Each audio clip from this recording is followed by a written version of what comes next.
Ako si Michael Maurilio alias Rene. Hindi po ako pinilit na magsalita ng katotohanan, kusang loob ko pong inilalahad ang mga nagawa kong kasalanan at mga plano laban kay Pastor Apollo C. Kibuloy at sa Kingdom Ministry. Ako po yung witness kinuwang witness ni Senry Sauntiveros na nakatakip yung muka. Pero ngayon, hindi na sapagkat nagsasabi na ako ng totoo. Binayaran po ako ni Senry Sauntiveros para mag-testify laban kay PRRD, VP Sara at kay Pastor Apollo C. Kibuloy. Lahat ng sinabi ko at kasama ko doon na nag-witness sa Senado ay ginawa lamang ni Senry sa upang papagsakin si Pastor at ang buong kingdom at kunin ang kanilang mga ari-arian. Ngayon po ay hinahanap at tinatakot ako ni Senrisa. Ako po ay dating full-time worker ng Kingdom of Jesus Christ na pinamumunuan ni Pastor Apollo Kibuloy. Na-convert ako noong 2015 at naging full-time noong 2019 kung saan na-assign po ako sa Glory Mountain sa Davao City. Lumabas po ako ng 2021, ngunit nagpaalam po ako ng maayos at pinayagan naman ako ng Kingdom dahil may balak po akong bumalik pagkatapos ng ilang taon.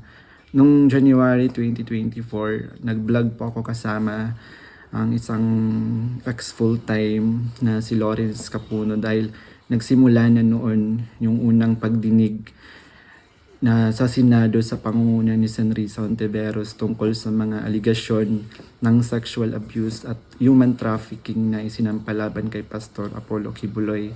Sa vlog na yun, pinasinungalingan namin yung mga claim ni Blenda Portugal alias Amanda at nung iba pa na pawang kasinungalingan lahat. Noong February 2024, kinontak ako ng isang ex-full-time na si Shishir Bandari at inalok na maging witness sa Senate investigation ni Senador Risa kapalit ng financial assistance. Pumayag ako dahil sa panahon din yun, nangangailangan din ako ng pera. Binigyan ako ni Shishir ng email ng opisina ni Sen Risa upang magpadala ng formal na email kahit ano ang aking sabihin daw. Sabi niya kapag nakipag-usap ako sa kanila, sabihin ko lamang na taga-kingdom ako at lumabas na sa ministry at idagdag ko daw na sinasaktan ako ni Pastor. So sa aking email, sinabi ko doon na galing ako sa kingdom at lumabas noong 2021. Ilang araw pagkatapos noon, kinontak ako ng isang staff ni Sen Risa na si Fiona upang makipag-meet sa akin through video call. Sa pag-meeting namin kay Attorney J. Becama, Chief of Staff ni Sen Ontiveros, pinagawa ako ng affidavit tungkol sa mga gawain ko sa loob ng kingdom, mga transaction at operation na kinasangkutan ko. Ang isinulat ko doon ay pawang mga personal kong experience lamang at wala akong binanggit na pananakit, sexual abuse o human trafficking sa aking salaysay. Matapos kong ibigay yung affidavit, muli kaming nag-meet ni Attorney Becama. Pagkaraan ng 2 araw, binigyan niya ako ng revised affidavit na naglalaman na ng mga karagdagang aligasyon ng pananakit ni Pastor na hindi ko naman naranasan o nakita. Kasama rin dito yung maling pahayag na ako daw ay na-assign sa SMNA News kahit hindi totoo dahil ako ay nasa Glory Mountain mula 2019 hanggang 2021. Nandun din yung aligasyon na sa di umano ay nasaksihan ko tungkol sa mga baril na sangkot sina Sara Duterte at dating Pangulong Rodrigo Duterte na hindi naman totoo dahil wala naman akong nasaksihan na ganoong pangyayari. Pinilit din akong idagdag yung pangalan ni Senador Bongo at Senador Bato de la Rosa sa affidavit. Tapos nun, kinontak ako ng isang staff ni Sen Risa na si Fiona upang makipag-meet sa akin through video call. Sa pag-meeting namin kay Attorney J. Becama, Chief of Staff ni Sen. Ontiveros, pinagawa ako ng affidavit tungkol sa mga gawain ko sa loob ng kingdom, mga transaction at operation na kinasangkutan ko. Ang isinulat ko doon ay pawang mga personal kong experience lamang at wala akong binanggit na pananakit, sexual abuse o human trafficking sa aking salaysay. Matapos kong ibigay yung affidavit, muli kaming nag-meet ni Attorney Becama.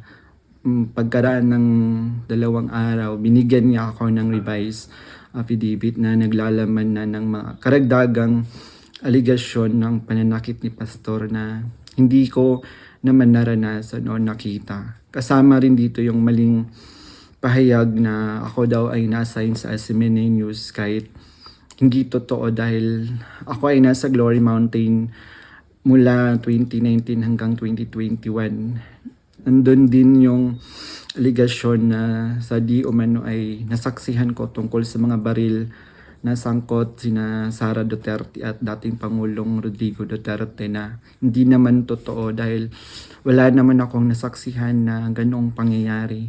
Pinilit din akong idagdag yung pangalan ni Senador Bongo at Senador Bato de la Rosa sa affidavit kapalit ng mas malaking halaga ng pera. Pero hindi ko na sila isinama kasi baka umattend sila sa hearing at magtanong at ma-corner ako. Yung pag-appear ko sa Senate ay may reward na 500,000 na ibinigay nila sa akin at dagdag na 500,000 nang isinama ko si Sara Duterte at si dating Pangulong Duterte. So 1 million po lahat ng binigay sa akin. Isang linggo before ang Senate hearing noong February 19, 2024, pinatira ako sa isang condo kung saan ako ay biniriefing at tinuruan tungkol sa mga dapat na isasagot ko sa tanong ni Senador Risa. So sa araw ng hearing, umiyak ako dahil sa konsensya habang binabasa ko yung script na alam ko naman na hindi totoo at hindi ginawa ni Pastoro ng Kingdom. Pagkatapos ng hearing, tinago ako ni Sen. Risa sa kanyang condo sa Manila at inutusan na maghanap pa ng ibang pwedeng maging witness kapalit ng pera dahil may mga susunod pang hearing. Sa buong taon ng 2024, nanirahan ako sa condo ni Sen. Risa at nung January 2025 lumipat ako pansamantala sa isang safe house kung saan nakasama ko doon sina Mutabato at iba pang mga biktima ng extrajudicial killings. So sa bawat research o information na aking naibibigay sa Senado, nakakatanggap ako ng rewards na 12,000 na ibinibigay ni Sen. Risa sa pamamagitan ng kanyang staff na si Sir Ryan. So, sa kabilang sa mga na-research ko, nagawa kong research, yung inimbentong Angel of Death daw ng Kingdom na inimbento ni alias Jackson, si Edward Masayon. Kabilang doon yung na-research ko yung mga member at yung mga general na nag-courtesy call kay Pastor. Nung August 29, 2024, nag-dinner meeting kami nila Blenda Portugal alias Amanda kasama ang kanyang legal team na sina Attorney Joanna Paula Domingo at ng Office of the Special Assistant to the President at si Attorney Ian Interina at yung kasama yung abogado ko na si Attorney Ange May Bagudio sa isang hotel sa Quezon City. Pinagplano nila kung paano idiin ang kaso ni Pastor at ininganyo akong mag-file ng kaso. Sabi ni Attorney Domingo na mas maganda mag-focus kami sa human trafficking dahil mahina ang kaso sa sexual abuse. Sabi pa ni Attorney Domingo na matalik siya na kaibigan ni Attorney Pearl Angelica Canada na dating abogado ng Kingdom at dating namuno sa Jose Maria College. Ayon sabi ni Attorney Domingo, sabi sa kanya ni Pearl na umalis na sila sa Kingdom at alagaan mo daw si Amanda at siya na ang humawak ng kaso laban kay Pastor. kasamang kanyang kapatid na si Attorney Lady Jade Canada at si Shishir Bandari sa US na nabanggit ko na kumontak sa akin upang siraan si Pastor.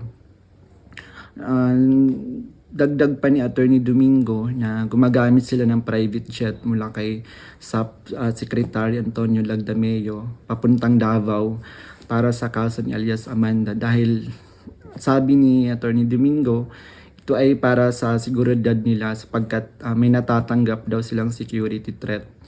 Nung mga panahong iyon, nagkaroon din kami ng pag-uusap ni alias Amanda, si Brenda Portugal, kung saan tinanong ko siya tungkol sa kalagayan ng kanyang kaso sa sexual abuse at human trafficking. Sinabi niya sa akin na mahina daw talaga yung kaso sa sexual abuse sa Pasig at gusto niya niyang sumuko. Kaya lang may mga nagsusulsul daw sa kanya na ituloy pa rin yung kaso. Nakiusap niya lang siya sa akin na tulungan ko siyang maging witness sa kanyang kaso sa human trafficking. At nanghingi pa siya ng ebidensya kung meron daw akong naipon or naitago ng mga patunay sa sexual abuse. So, ipiniliwanag ko sa kanya na wala akong ebidensya dahil hindi ako kasama sa mga pangyayaring iyon, dahil nagsimula lamang ako bilang full-time noong 2019 at hindi rin ako biktima ni Pastor, kaya wala akong maibibigay na ebidensya. Sinabi ni alias Amanda na mag-focus na lang ako sa human trafficking at maghanap ng mga ebidensya kung mayroon pa akong naitatagong impormasyon. Sinabi ko sa kanya na maghahanap ako, ngunit wala talaga akong ebidensya dahil hindi naman talaga totoo ang mga aligasyon.